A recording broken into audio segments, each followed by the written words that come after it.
Naghisgot si Kristo og iro og baboy. Unsa man mo?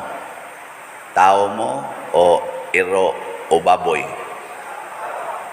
Maayo kay tao dahil mo. Kay ningon ra ba si Kristo nga ayaw ihatag ang balaan nga mga butang o ang mga perlas ngadtos mga iro o sa mga baboy niya. Kanira bang misa balaan ra ba kay ni?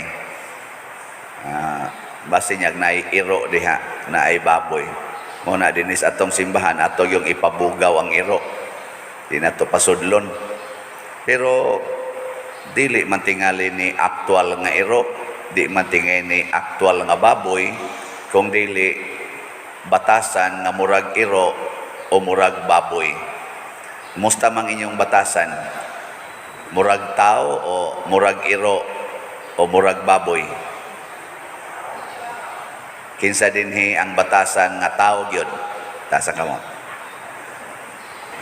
Maayo. Nay uban wa mo pataas, may pagkairo siguro na sila, may pagkababoy. Kinsa maning batasan sa baboy, unsa maning batasan sa baboy o sa iro? Tanawan ninyo ang iro. Ang abisan tanan mananap ha, tanang mananap. Ang ilag yung gusto nga sila ra gyud maoy matagbaw. Ganang ang ila ra yung kaugalingon ba, self-centered kaayo. Ang iro ug ang baboy na ay pagkaon ila ra gyud na mungub dayon na basta na imo duol. Kanang possessive kaayo, daw kaayo. Magkabuang pa kag train sa iro, dugay kayong training sa iro aron mosunod sa imong gusto. Pero ang natural yun sa iro o sa baboy, ang iyag yung kaugalingon mo'y unahon pagtagbaw niya og naay mo ilog, bugnoon yun na. Kamong mga asawa, in relasyon sa inyong bana, unsa man mo, iro o baboy o tao? Dili mo possessive sa inyong bana, kamong mga asawa. Uy,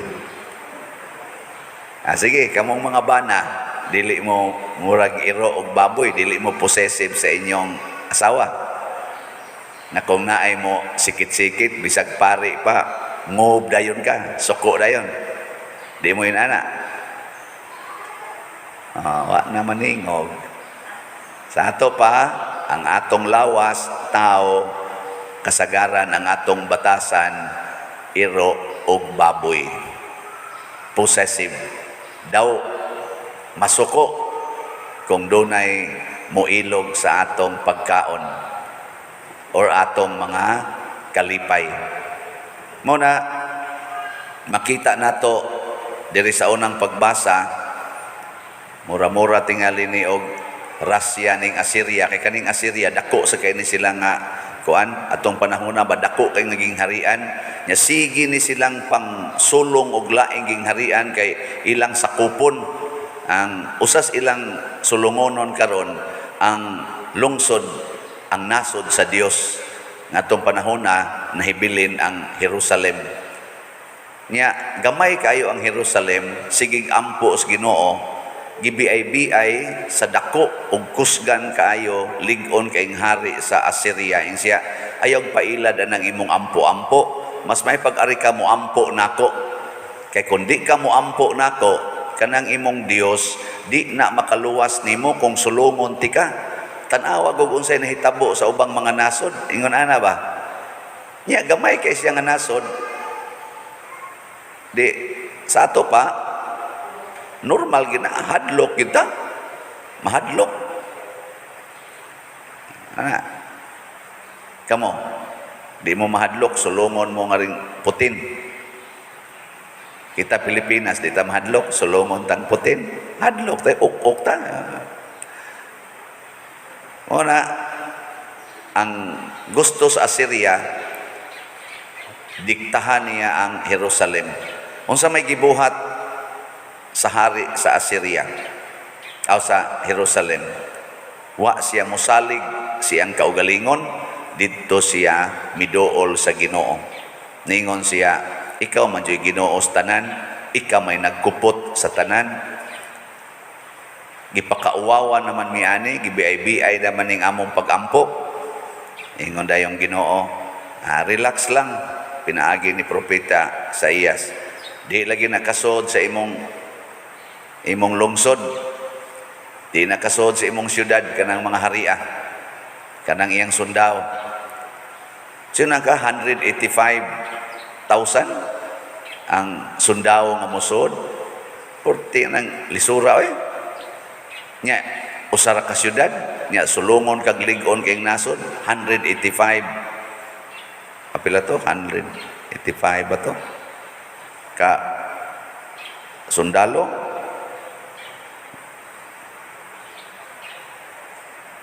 Pila ganito? Amo lagi. Usa ka gatos o kawaluag 5,000. So, unsa may gibuhat sa Ginoo? Tungod sa pagkadawo sa Assyria, gilaglag sila didto mismo sa ilang kampo. Usa ka gabi ira sila gipatay sa anghel, o pagkabuntag pulos na patay ang mga sundao.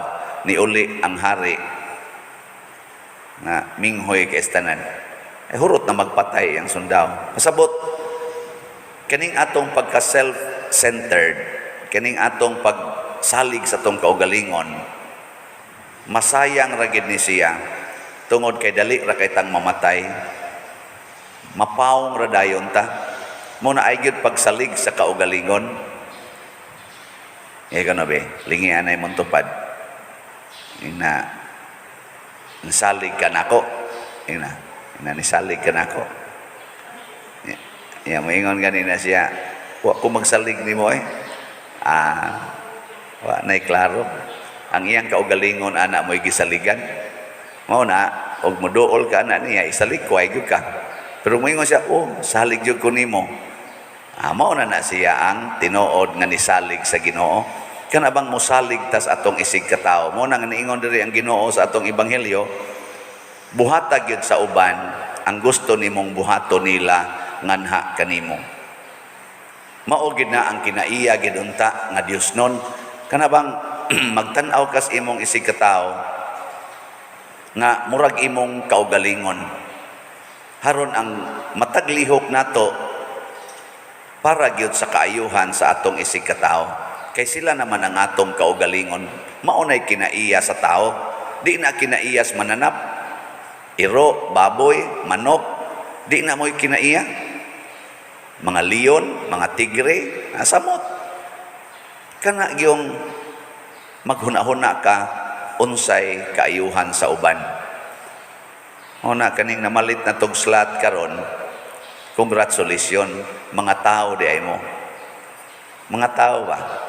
Kanang wa gyud mo palit, bisag na ay ikapalit, mga baboy mo or mga iro tingali. Di ba? Naamang ganito'y lola nga senior ba niya naara siya sa iyang balay, wan ay trabaho, wa man siya ikapalit og slot niya, sige siya paminaw unsa may iyang gibuhat, iyang gikolektahan ang nanagtrabaho niyang mga anak o mga apo. Oy, o gusto ko ninyong lipayon, paliti ko nyog slot nga tong pader. Ana, kay ganahan kay kumupalit og slot, wa ko'y kwarta. Namalit ang iyang mga apo kapalit kay siyang dol-dol na po ka slots. Di perti niyang lipayan, nahimo siyang kanabang gahuna-huna siya ba? Iyang gitudluan tong iyang ubang mga kuyog sa balay o sa iyang kinabuhi nga naamang gyud mo'y mahimo, palit mo og slot. Ugma na ra bang akong ika-18th anniversary, paspasin ninyo palit ron daghan taghalin.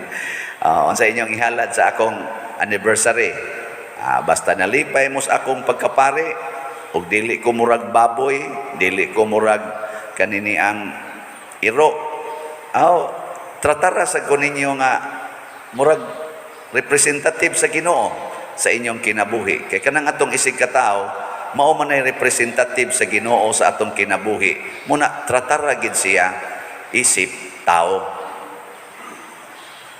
Gahapon ang atong halin dako-dako baya. Nintag madoble ni karon. Nahalinan ta gahapon og 271 ka slots. Oh, pakpak. Dako niya tong halin gahapon. Muna niabot na taog 8,482 ka slots ang atong halin out of 54,000 slots nga atong ibaligya. Naapay 45,518 ka slots. Og ang tanan motratar ani nga muratag kuan bisan pag krisis ang panahon kani manggong mga taong gasalig sa Ginoo mga igsoon, dili nimo ila og krisis. Why krisis sa Ginoo? Tanawa ra gud ning atong santo karon, 14 yang datua, wa man siya mukuha og kwarta gikan sa iyang ginikanan. Kamagwangan gud ni siyang anak sa 7 ka managsuon. Siya gyud mo'y number 1 nga manununod sa ilang katigayunan nga 40 yung dakuha. Aristokrat guni nga family. Pero iyang gibiyaan tanan, giabando niya. Nagpuyo siya sa kakabos. Nga naman, kay kuna atas Ginoo, why crisis? Mao tong daghan kay siya gitabang adto samtang nag-eskwela siya sa seminaryo, mga Hiswita, sige na siya tabang sa mga taong nanginahanglan, labi na gyud sa mga naigo adtong pestilence. Ang resulta, natakdan siya og namatay.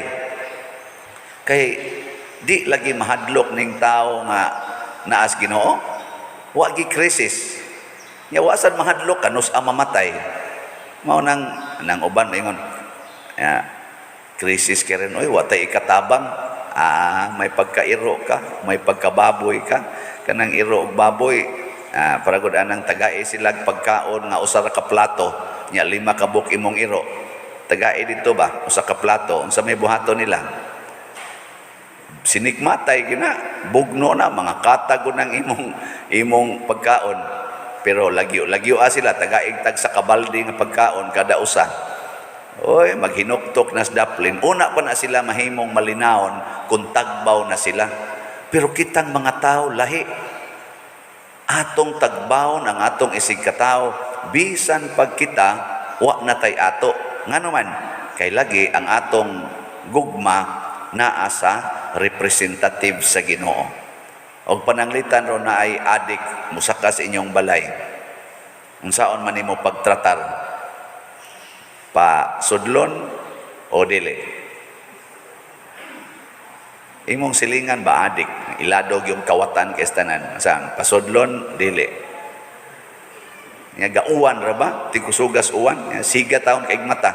Mag-og yung nakasuyok. Hadlok naman mo ulis ila kay sigihan magkulata. Anhas inyo sa pasudlon dili.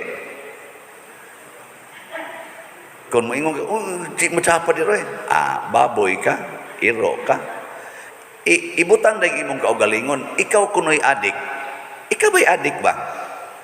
Mo na ingon, love your neighbor as yourself.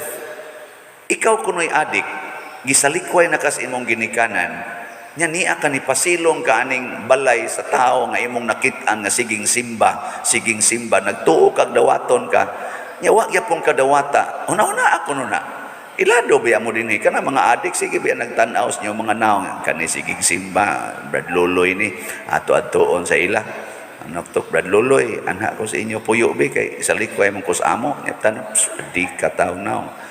Ambot ka Brad Luloy, ali Brad, Jesus, representative, bakas Ginoo, nga rin. Posible na himo na Brad Luloy. Mo nang tuwa siya puyo dito so okay para dili mo atong adik kanto. Ang kuyaw mo anhi simbahan, no? Anig simbahan ba? Padir, anak ako puyo, siga kay mata. Ana, ambot lang, maubit ato among gipapuyo diri kadiyot da. Biktima dayon ang si Remy, buak pa to mga baso diha. Murag ubay-ubay naman to among gi-welcome dinhi. Pero may giming mabiktima. Ilad-ilaron lang. Ay sos, kolekta raman sa giilad, hatag lang. Malipay biya kay ng adik kung imong dawaton, muhilak ko na. Ako, puros-puros bagi na mga adik ng akong ipangtabangan na kuan. Muhilak ko Saan pa din, salamat kayo. Hilak. Pero hindi sunod sa lagi na nasa ilaing mo dool ni mo. Iya na sa tong amigo. Ana, lain na say pasangil. Ana, atagaan lang yapon. Muhila ko kalipay. Nya, unsa man na? Malipay ang Ginoo na dili. Usa man ka tawo to ba? Sige, lainon lang nato example hadlok mo anang adik. Aka mo mga asawa, kung ang imong bana na ikabit niya, dadon niya iyang kabit sa inyo. Kay gisalikway dito sa ginikanan kay nagpakauaw lang nangabit og minyo nya dadon sa inyo ang kabit kay ana papuyon saman papuyon ninyo ang masoko mo totok lang yan labi na gyud nga sige kung mong simba din sige kung mong simba saman papuyon dili papuy nausa kay ano man higugmaa lagi buhata ngadto sa uban ang ilang gustong buhaton nga ninyo una-una ako og ikay kabit nailad ka ning tawhana gatuo kag ulitaw nya karon nga nabuntis na ka minyo di ay unya ang imong ginikanan isalikway pagyud ka asa man kapadong maghikog di adto jud kadagan aning nakapabuntis nimo yang nakapabuntis nimo kay na may asawa nya gidaman ka ngadto sa ila pag abot nimo ang asawa na ingon man kaluoy nimo dayno nailad man day kani akong bana duha na tang nailad ani na sige magkuan ta diri magsabot-sabot ta kay giilad ta ning baboy ng dako nga imong bana baboy man di imong gidawat pagdawat nimo hunahuna ako nog ika pa na sa iyang side unsa imong bation kung gidawat ka nya gipasaylo maguol ka malipay makapasalamat kas Ginoo makadaig kas Ginoo nya katong imong bana nga nagdas iyang kabit nga nas inyo unsa man malipay to siya dili purting lipaya pero ikaw unsa may imong gibati purting sakita mura kag gihiwa-hiwa ug muna nga niingon si Kristo paningkamot mo pagsubay sa dalan padong sa langit nga sigpit og lisod jutay ra ang nakakaplag niini ang dalan sa impierno lapad og sayon daghan ang misulod og misubay niini dili sayon si Kristo nga magsigig welcome ni Judas dili sayon nga si Kristo ug si Maria mutugot nga ang mga taong buangon sama kabuang atong taga-Assyria midagmal ni Hesus hangtod sa iyang kamatayon wa manghilabot si Maria lipay kay sila gikan alas 12 gabi sa Huwebes hangtod sa hapon sa Lunes lipay kay mga mangtas siging bugal-bugal ni Hesus siging dagmal siging paningkamot nga patyon sila nagpista sila sa dugo ug lawas ni Hesus pero si Maria gahilak pero gihatag gid niya ang kalipay sa iyang isig katao. Dili ba? Nindot? No? Wa man mo kauyon. Sige na, nindog na ta.